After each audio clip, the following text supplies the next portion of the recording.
I still remember the fog that night, the kind that rolls in off the Pacific and clings to the streets of Eureka like a second skin. Redwood Memorial stood there as it always did, a squat, unremarkable building on the edge of town, fluorescent lights flickering in its windows like watchful eyes.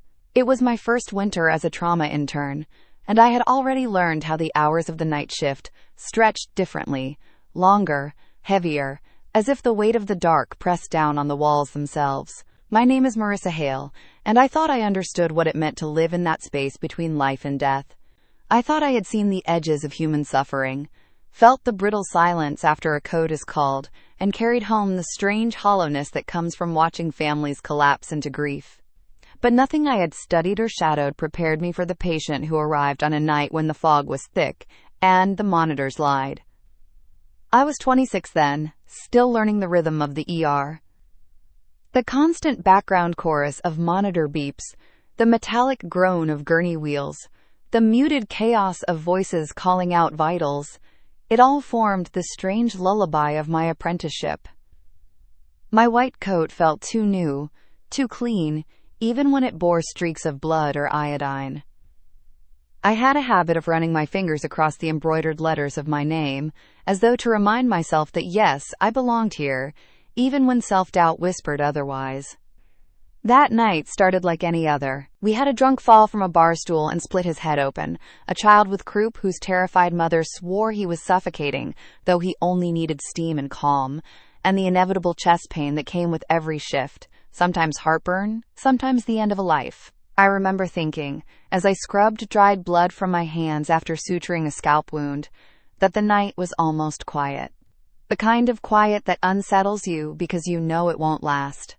The call came just past midnight. A single vehicle accident on the 101, young male driver, unresponsive, CPR in progress. I can still hear the paramedic's voice crackling over the radio, flat and businesslike. ETA, 3 minutes. Trauma code, no spontaneous respirations, asystole on arrival. Asystole, no electrical activity, no heartbeat. In plain language, dead. Yet something in the tone of the medic's voice carried unease, and I caught the glance my attending shot toward me, the kind of glance seasoned doctors give when they've learned to listen for what isn't being said. The trauma bay was already lit, surgical lamps burning like suns. We prepped in silence, the ritualistic anticipation before the gurney crashes through the doors. Gloves snapped, IV kits were checked, the crash cart unlocked. My attending, Drive, Mitchell, stood at the foot of the bed, calm as always, his lined face betraying neither hope nor resignation. He had worked Redwood Memorial for 20 years, and though he rarely spoke more than necessary, I often caught him humming old hymns under his breath in the darkest hours of the night. The doors burst open, and the paramedics rolled in a young man no older than 21. His face was pale, lips tinged blue, dark hair plastered to his forehead with blood. His chest was bare, the crude lines of defibrillator pads already in place. The lead medic was counting compressions aloud as he rode the gurney. 1, 2, 3, 4, switch! A second medic took over, her hands pounding rhythmically against his sternum. A plastic airway jutted from his mouth, a bag valve mask squeezing air into lungs that refused to draw breath on their own. We transferred him to our bed in a practice motion, compressions never breaking. I moved to the side to insert IV access, my hands shaking only slightly as the needle slid into a vein that no longer pulsed with its own pressure. Someone called out, "Time down," and the medic answered, 20 minutes, no ROSC. 20 minutes of CPR without return of spontaneous circulation. In almost any context, it was the end. But we continued, because that is what we do in trauma bays. We fight until the last flicker is gone. It was then that the monitor caught my eye. We had connected the leads automatically, more out of protocol than expectation, and the green line leapt to life across the screen. Not flat. Not chaotic. A steady sinus rhythm, clean and regular, as if the heart beneath those pads was beating in perfect synchrony. "We've got a rhythm," someone said, and for a moment hope crackled through the room. But when I pressed my fingers to his carotid artery, there was nothing. no pulse. No blood moving beneath the skin. His chest did not rise except when forced by the bag. Yet the monitor told another story. 68 beats per minute, strong and unwavering. "Check the leads," Dr. Mitchell ordered sharply, his voice cutting through the confusion. I reattached them, switched the cables, even changed to a new machine. Each time, the same. A perfect rhythm, alive and impossible. I looked at the young man's face, waxen and still, and felt something cold press against the edges of my mind. It wasn't unusual for monitors to glitch, but this was not Artifact. Artifact is messy, chaotic, jagged. This was clean, consistent, persistent, as though the machine saw something that none of us could touch. Minutes passed in a blur of futile effort. Epinephrine pushed, compressions continued, intubation secured. All the while, the monitor insisted on life, the soft beeping filling the room with a grotesque kind of music. Beep, beep, beep. A heartbeat in the absence of a heart. I remember glancing at the clock on the wall, the red second hand stuttering forward. I remember the sweat dripping from the paramedic's brow, his expression grim, and I remember the silence that fell when Dr. Mitchell finally said, "Call it." The time was 12:47 a.m. The room exhaled as one, the way it always does when death is acknowledged. Yet the monitor did not follow our command. It kept beating, steady and strong, even as the body beneath it lay still. One nurse reached out and disconnected the leads entirely, as if to silence the lie. But the image burned in my mind, and no matter how I tried to reason with myself, artifact, equipment malfunction, operator error, the memory of that green line stayed etched into me like a wound. I stood there longer than I should have, gloves hanging loose at my wrists, staring at the still form of the young man. His name was whispered from the paramedics. Notes: Daniel Reyes, 19 years old, a college freshman driving home from a late shift at a diner. He had been alone on the road when his car veered into the redwoods, alone when the steel crushed in around him. And now, here, his body told one story while the machine told another. That was the moment my shift turned from difficult to disturbing, from a test of skill to something I still cannot explain. The fog outside pressed against the glass, the fluorescent lights hummed overhead, and in my mind the sound of that phantom heartbeat played on, a rhythm without a body, a life without a pulse. And that was only the beginning of the night that still hurts. I told myself to step away, to wash my hands and move on to the next patient like I had been trained to do, but the truth is, I couldn't. Even after the trauma team dispersed, leaving the body to be prepped for the morgue, I lingered at the edge of the room. The monitor, now disconnected, sat in silence, but my mind kept replaying the steady cadence it had broadcast, the artificial pulse of a life that wasn't there. Every time I blinked, I saw that green line moving across the dark. Dr. Mitchell was the last to leave, his voice gruff but not unkind as he put a hand on my shoulder. "It happens, Hale. Machines aren't perfect. Don't let it stick." He didn't wait for my answer. He never did. He had learned long ago that interns like me carried our questions home, buried them under textbooks and sleeplessness, and returned the next shift with quieter eyes. I stayed until the nurse wheeled the gurney away. The body bag was zipped to the chin, pale skin vanishing beneath black plastic. I caught a glimpse of his hand, limp and bloodied, a faint scar cutting across the palm like an old wound. 19 years old, I thought, and gone. Yet, in the quiet echo of my chest, I swore I could still hear the beeping, like the ghost of a rhythm too stubborn to die. The night didn't allow for indulgence. Not in Eureka, not at Redwood Memorial. Within minutes, I was back in the main ER, suturing another laceration, fielding calls, chasing labs. But something in the air had shifted. The nurses were subdued, glances exchanged without words. Even the paramedics, usually quick to share grim humor after a run, spoke in clipped sentences. They had seen what I saw, the monitor's betrayal, and though no one named it aloud, we all carried it like a stone in our pockets. At 2:15 a.m., while I was charting, the charge nurse, a stern woman named Evelyn with a streak of iron gray hair, approached. "You need to see this," she said simply. No inflection, no explanation. She led me down the hallway to the family consultation room. Inside sat a middle-aged woman, her hands twisted together in her lap, her eyes wide and red. Beside her, a man in work boots stared at the floor, his jaw locked tight. "This is Daniel's mother and father," Evelyn whispered before retreating. I stepped in, my throat dry. Delivering news of death was still foreign to me, still something I rehearsed in my head before speaking aloud. I remembered the protocols. Be clear, be compassionate, avoid euphemism, but the words caught anyway.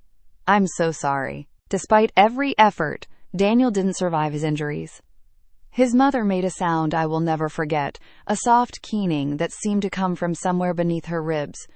His father remained stone still, but his knuckles whitened as he clenched his hands together. After a long silence, he asked, "Are you sure?" His voice was low, measured, almost dangerous in its restraint. "Yes," I said. "We did everything we could." It should have ended there. It usually did. Grief settling like ash in the room, sometimes rage, sometimes collapse. But his mother lifted her head, tears streaking down her face, and whispered, "No, he's not gone. I can feel him. I know when he's close." Her voice trembled with conviction, not denial, as though she were stating a fact rather than clinging to hope. I froze. Rationality told me this was grief speaking, the desperate refusal of a parent to accept reality. And yet something about her tone shook me. She wasn't bargaining, she was certain. I excused myself as quickly as I could, promising them the chaplain would come, and stepped back into the hallway. The air felt thick, heavy with something unspoken. Evelyn was waiting. She raised an eyebrow, as if to ask without words whether I'd heard what she already knew. I didn't answer. The rest of the shift unraveled in fragments. At 3 a.m., one of the respiratory therapists swore she heard a monitor alarm in the trauma bay where Daniel had been, though the machines were powered down. At 3:30, a nurse claimed the crash cart drawer had slid open on its own. Small things, easy to dismiss as nerves or fatigue. Yet in the back of my mind, I felt the steady phantom pulse ticking away. When we finally handed over to the day team, the sun bleeding pale light through the fog, I walked out into the parking lot with the exhaustion of a body twice my age. My scrubs smelled of antiseptic and blood, my shoes sticky with what I didn't want to name. But worse than the fatigue was the weight of something unresolved pressing down on me. I should have gone home, should have collapsed into bed, but instead I found myself driving. The streets of Eureka were quiet, the redwoods looming at the edge of town like ancient sentinels. Without deciding, I turned toward the stretch of highway where the accident had occurred. The wreck had already been cleared, but the skid marks were still there, black arcs cutting into the asphalt. I pulled over and stepped out, the morning air cold and wet on my face. Standing there, I tried to imagine Daniel's last moments, the headlights swallowed by fog, the wheel jerking, the impact sudden and final. And I thought about his mother's words. I can feel him. I don't know how long I stood there. Long enough for the fog to soak my hair, long enough for my hands to go numb. When I finally turned back to my car, I felt it, the faintest thud in my chest, like a heartbeat that wasn't mine. I froze, waiting, listening, but there was only silence. Back at my apartment, I collapsed fully clothed on the bed. Sleep did not come easily. When it did, it was filled with the steady green pulse of the monitor, the endless beeping echoing through the dark. I woke with the taste of copper on my tongue, and the conviction that what I had seen was not a simple malfunction. Machines don't lie that cleanly. They don't invent rhythms so precise, so insistent, and yet the body on the table had been empty, unmoving, gone. I told myself to let it go, but I couldn't. That was when the shift became more than disturbing. It became something that still hurts to think about, because what came after, the aftermath, the ripple effects, was far stranger than the night itself. The next week, I returned to Redwood Memorial, the memory of that night tucked into the corners of my mind like a thorn I couldn't pull free. Internships teach you how to compartmentalize, how to show up for your patients even when you're carrying the ghosts of the last shift. But I found myself scanning every monitor I passed, waiting for another betrayal of reality. The hall smelled of disinfectant and coffee, the same as always. But something had shifted for me. The air felt charged, like static before a storm. 3 days after Daniel Reyes was pronounced, I was assigned to shadow Dr. Mitchell again. He never mentioned the case, though once, while we prepped for a routine appendectomy, I caught him humming under his breath. It wasn't his usual hymn. It was slower, minor, unsettling in its cadence, as if even he hadn't escaped unmarked. That night, just past midnight, the trauma bay doors opened again. A woman in her 50s was rushed in, chest tightness and diaphoresis. Classic cardiac presentation. We laid her on the bed, placed the leads, and for a moment my chest tightened when the monitor sprang to life. But this time it was correct. ST elevation, clean, ugly, and real. While Dr. Mitchell worked, I found my hands shaking, not from inexperience but from memory. Every beep stabbed at me. I excused myself to grab more IV supplies, just to breathe. On my way back, I passed the alcove where the gurney had been parked that night after Daniel's body was prepped. Something stopped me cold. The monitor, powered down, unused, was flashing. A single green line, one solitary QRS complex, then silence. No rhythm, no baseline, just one impossible beat. I blinked hard, shook my head, and stepped closer. The screen was black again, the machine inert. My heart hammered so loudly, I almost didn't hear Evelyn's voice behind me. "You saw it too, didn't you?" I turned, my mouth dry. "Saw what?" She didn't answer, only held my gaze for a long, uncomfortable moment before walking away. That was Evelyn. Direct, unflinching, but she knew when silence carried more weight than words. I tried to tell myself it was stress, fatigue, the tricks of sleepless eyes. And yet later, when I stood outside the family consultation room where Daniel's parents had once sat, I felt the faintest vibration in the air, like the hum of a machine still alive, somewhere deep in the building. The following morning, I made a mistake. I looked up his file. Interns weren't supposed to dwell, but I needed to anchor the experience in facts. Daniel Reyes, 19. Cause of death: blunt force trauma, exsanguination. Time of death: 12:47 a.m. Routine. Clinical, unyielding. And yet the note from the nurse who had prepped his body snagged me. Monitor continued to display sinus rhythm for 6 minutes post-pronouncement, despite leads disconnected. Someone else had seen it. Someone else had recorded it. I couldn't leave it alone. When I returned the next shift, I asked the paramedic who had brought Daniel in, his name was Alex, a broad-shouldered man with weary eyes, if he remembered anything unusual. He hesitated before answering. The monitor in the rig was dead flat the whole way. Asystole. We knew he was gone. But when we hit your bay, he trailed off, shaking his head. Look, machines glitch, that's all. But his voice betrayed him. Days bled together, as they always did in residency, but Daniel's case festered. His mother's words haunted me. I can feel him. I began to dream of the trauma bay, empty, except for the monitor, the screen glowing green in the dark. The line would start steady, then flatten, then rise again like something refusing to stay buried. I woke each time gasping, unsure if the sound in my ears was my own pulse or the echo of his. Then came the break. It was 2 weeks later, another late night, another code. This time, a middle-aged man with a massive GI bleed, blood everywhere, the room a chaos of suction and clamps. We worked furiously, hands slick with crimson, the monitor showing his pressure dropping lower, lower. Then suddenly, in the midst of the shouting, I felt it, that same wrongness in the air. I looked up, and the monitor was lying, again. It displayed a clean, steady rhythm, while the man bled out beneath our hands. But this time, I wasn't the only one who noticed. A nurse, eyes wide, muttered, "Not again." I froze. The room blurred. For a moment I couldn't move, couldn't think. I pressed my fingers to the man's neck. Nothing. To his femoral artery. Nothing. The machine insisted he was alive, but he was gone, gone before our eyes. "Stay with us," Someone shouted, but their voice was distant, muffled, as if underwater.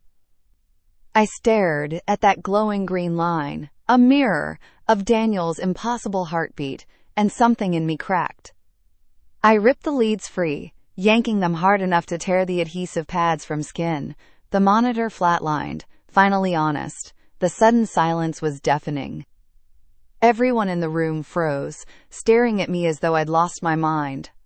Perhaps I had. Dr. Mitchell's voice cut through the haze, sharp and commanding. "Hale, step outside." I obeyed, my hands trembling, blood still drying on my gloves. I stood in the hallway, the hum of fluorescent lights above me, my pulse racing. He joined me minutes later, his expression unreadable. "You can't do that," he said quietly. "It was lying," I whispered. He studied me for a long time, then said something I didn't expect. "Yes, it was." I stared at him, unable to breathe. He didn't elaborate, didn't explain, only placed a hand briefly on my arm before walking back into the bay. That was the moment reality shifted for me. When my mentor, the man who had taught me to anchor every decision in data, acknowledged aloud that sometimes even the machines can't be trusted. That sometimes what we see, what we feel, contradicts the world we think we know. I finished the shift in silence, hollow, moving on autopilot. When I finally returned to my apartment, I scrubbed my hands raw, as though I could wash away the sound of that false rhythm. But it lingered, steady and impossible, as if a part of me had been rewired to hear what no one should. The cost was not immediate, but it was inevitable. I began to doubt every monitor, every reading. I double-checked vitals obsessively, palpated pulses 3-4 times. Nurses noticed. Evelyn confronted me once, her tone softer than usual. "You can't let this break you, Marissa," she said. "If you stop trusting the tools, you'll stop functioning." But the truth was, I already had, and the haunting was only beginning. By the 4th week after Daniel's death, I had become a stranger in my own hospital. On the surface, nothing had changed. The red digital clock still glared from every wall, the smell of betadine and bleach still clung to the air, the cadence of monitors still rose and fell like an erratic symphony. But for me, every sound carried suspicion, every beep a threat. I walked the halls tense, shoulders tight, half expecting to hear that same phantom rhythm at any moment. Residency leaves little room for weakness. You don't sleep, you don't eat properly, you live on adrenaline and coffee, and you keep going because the patients don't stop arriving. But beneath that exhaustion, a deeper fracture spread in me.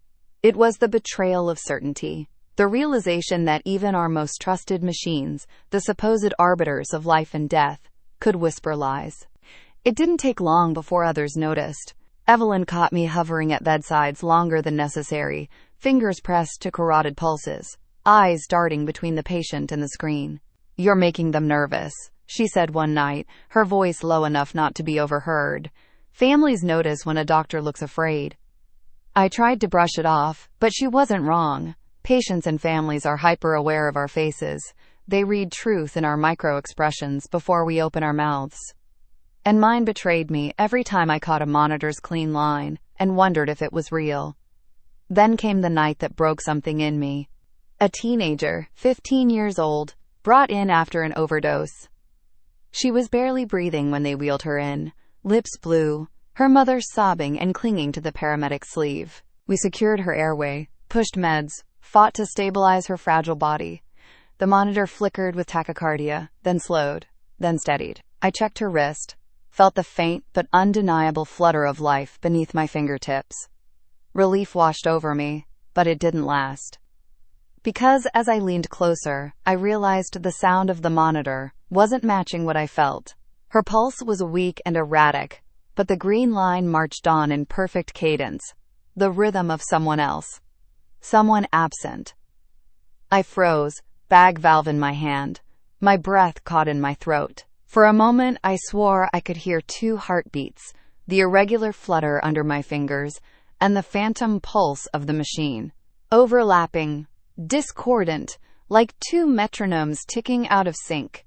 My vision blurred, my stomach turned. I nearly dropped the bag. "Marissa," Dr. Mitchell barked, snapping me back. I forced myself to continue ventilating, to focus on the fragile girl before me. But in that instant, I knew. It wasn't just a glitch. The monitors weren't simply failing. They were playing host to something else. That night, I drove home on autopilot, the highway empty, the fog hanging thick among the redwoods. Halfway back to my apartment, I pulled over on the shoulder and sat in the dark, my hands gripping the wheel. I thought of Daniel's mother, whispering, "I can feel him." I thought of Evelyn's unspoken acknowledgement, of Mitchell's quiet admission, yes, it was. What if it was an error? What if these machines, tuned to rhythms beyond our perception, sometimes pick up more than muscle contractions and electrical discharges? What if they capture echoes, fragments, imprints of the life that lingers after the body is gone? The rational part of me fought back. Of course not. Of course it's artifact, mechanical noise, interference. But the deeper part, the part that had stood in those rooms and felt the wrongness in the air, couldn't dismiss it. Medicine had trained me to revere data, but what if the data wasn't only clinical? What if it was spiritual, or something far stranger than that? I started reading obsessively, not medical journals, but accounts from ICU nurses, paramedics, hospice workers.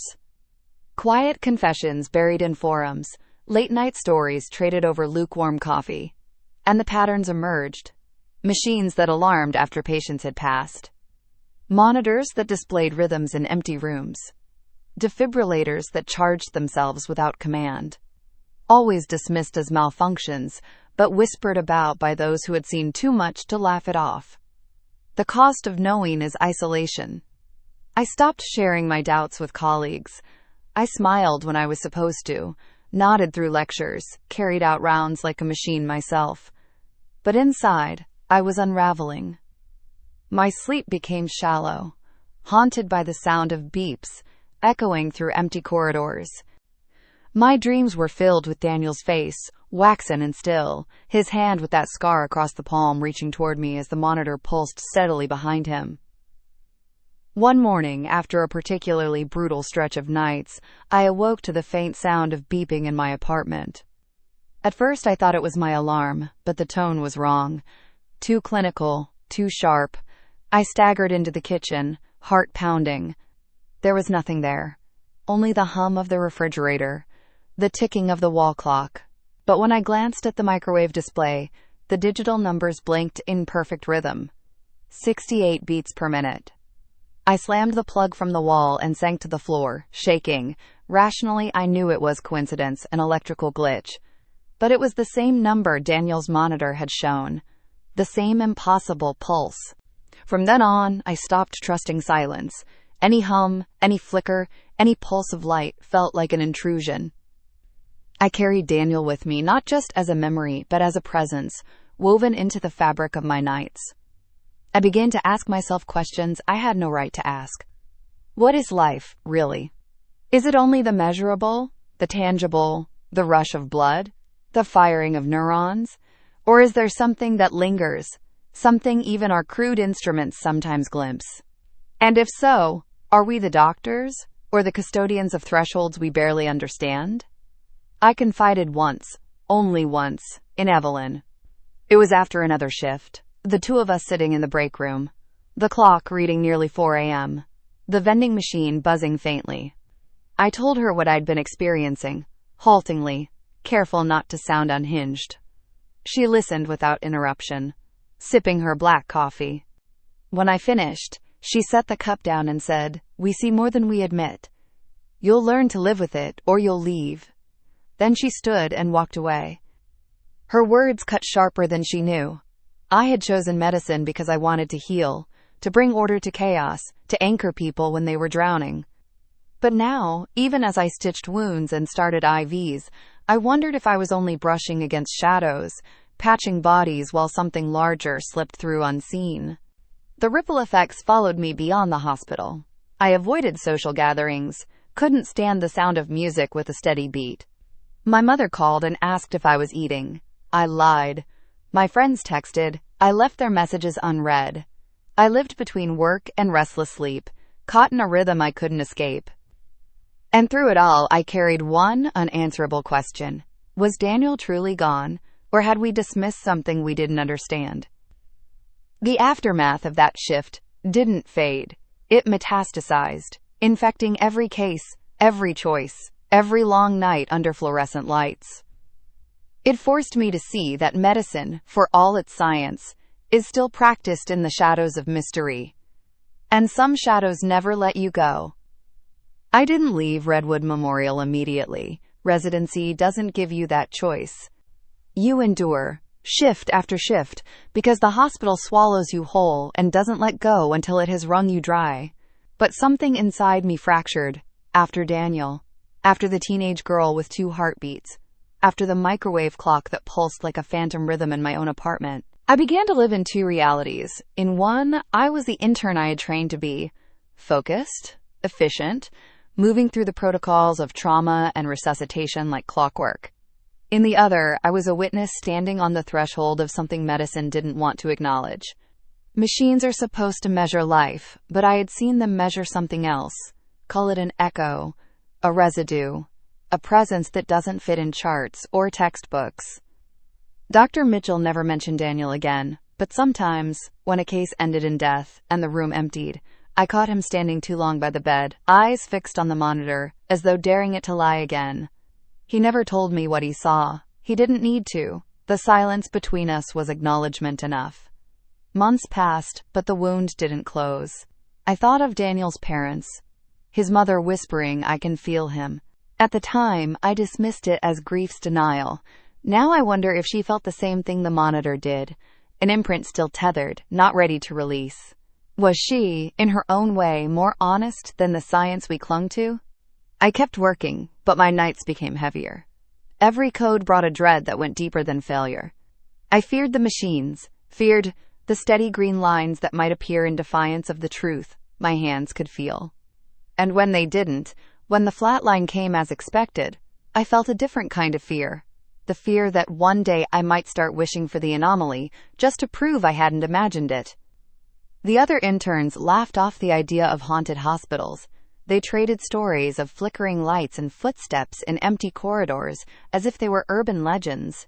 I stayed silent because I had lived a story no one would tell for amusement.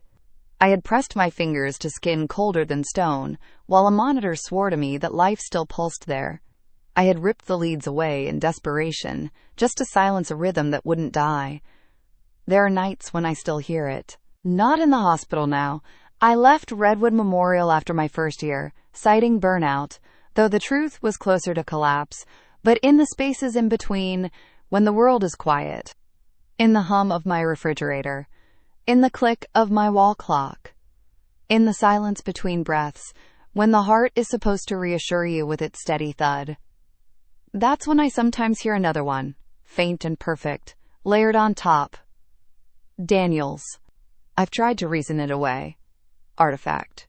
Glitch. Stress. But reason has its limits, and once you've seen those limits exposed under fluorescent light, you can't unsee them. The emergency room is where medicine wrestles with mystery, where certainty ends and shadows take over.